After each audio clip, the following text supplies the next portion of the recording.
हम BA part third Sanskrit प्रथम प्रश्न पत्र भारतीय दर्शन इस पेपर के अंतर्गत दर्शन के बारे में विस्तार से चर्चा करेंगे।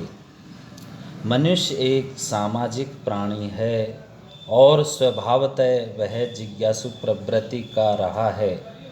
उसकी इस प्रवृत्ति ने प्रकृति के रहस्यों को समझने के लिए प्रेरित किया। मनुष्य की विवेकशीलता और जिज्ञासु स्वभाव उसे नित्य नए रहस्यों को खोजने के लिए प्रवृत्त करता रहा है। इस प्रकार वह ज्ञान का प्रेमी या सत्य का अनुसंधान करता बन गया। उसका यही गुण उसे दार्शनिक बनाता है। पाश्चात्य मत में दर्शन का अर्थ फिलॉसफी लिया जाता है। यह ग्रीक शब्द है जिसका अर्थ ज्ञान का प्रेम या ज्ञान का अन्वेषण होता है। अतः पाश्चात्य मत में जो ज्ञान का प्रेमी या अनुसंधान करता हो उसे दार्शनिक कहा जाता है। यह ज्ञान परम तत्व या सर्वोच्च सत्ता का होता है। इस प्रकार परम तत्व या सर्वोच्च सत्ता का ज्ञान प्राप्त करने के प्रयत्न को ही दर्शन कहते हैं। परंतु भारतीय मत दर्शन शब्द के अर्थ से भिन्न है। यहाँ दर्शन शब्द दृश्य धातु से करण अर्थ में लुट प्रत्यय लगाकर बना है, जिसका अर्थ है दृश्यते अनेन इति दर्शनम, अर्थात जिसके द्वारा देखा जाए या साक्षात्कार किया जाए उसे दर्शन कहा जाता है। यह साक्षात्कार किसका? सत्य का। अतः भारतीय मत में दर्शन का अर्थ होगा कि वह विद्या जिसके द्वारा सत्य का साक्षात्कार होता है।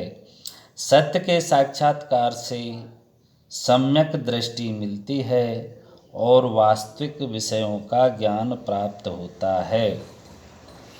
यदि हम इतिहास को उठाकर देखें तो ज्ञात होता है कि दार्शनिक विचारों का विकास प्रमुख रूप से कुछ ही क्षेत्रों में अर्थात कुछ ही देशों में हो सका।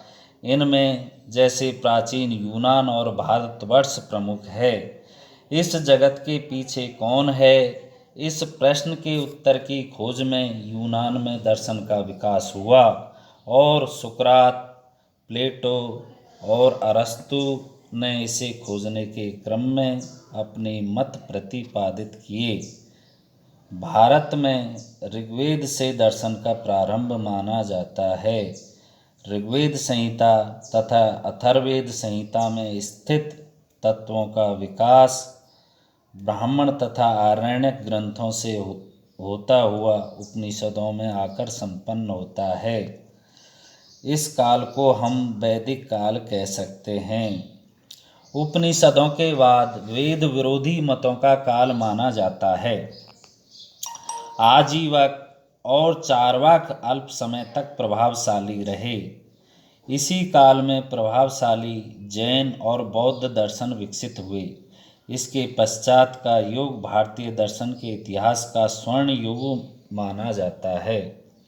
इसमें सूत्र ग्रंथों के रूप में न्याय तथा वैशेषिक, सांख्य तथा योग, मीमांसा तथा वेदांत दर्शनों का विकास हुआ। सूत्र ग्रंथों को सुगम बनाने के लिए भाष्यों के रूप में दर्शन का विकास हुआ। यह विकास आधुनिक युग में भी चालू है। भारतीय दर्शन का दृष्टिकोण उदार रहा है और यह सीधा व्यावहारिक जीवन से संबंधित है। इसमें सत्य प्राप्ति के लिए ऐन्द्रिक, बौद्धिक और आध्यात्मिक अनुभूतियों का सहारा लिया है। समस्त दुखों को दूर करके मोक्ष प्राप्ति के लिए प्रयत्न करना भारतीय दर्शन का प्रमुख लक्ष्य है। अतः इसे मोक्ष का दर्शन भी कहा जाता है। भारतीय दर्शन में आप्तवचन और युक्ति का अत्यधिक महत्व है। ईश्वर मोक्ष आदि के ज्ञान के लिए अधिकांश दार्शनिकों ने आप्त वचन को प्रमुख आधार माना है।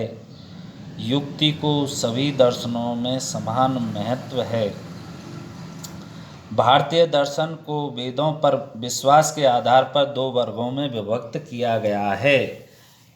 प्रथम आस्तिक और दूसरा नास्तिक में बांटा गया है।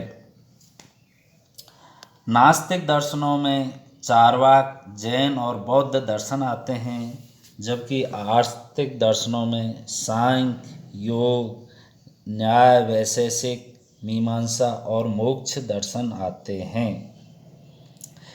इन्हें षड दर्शन भी कहा जाता है, जिनके बारे में संक्षिप्त वर्णन इस प्रकार से है। प्रथम न्याय दर्शन, इसके प्रवर्तक महर्षि गौतम है। यह दर्शन चार प्रमाण मानता है: प्रत्यक्ष, अनुमान, उपमान और शब्द प्रमाण। दूसरा वैशेषिक, इसे तर्क दर्शन भी कहते हैं।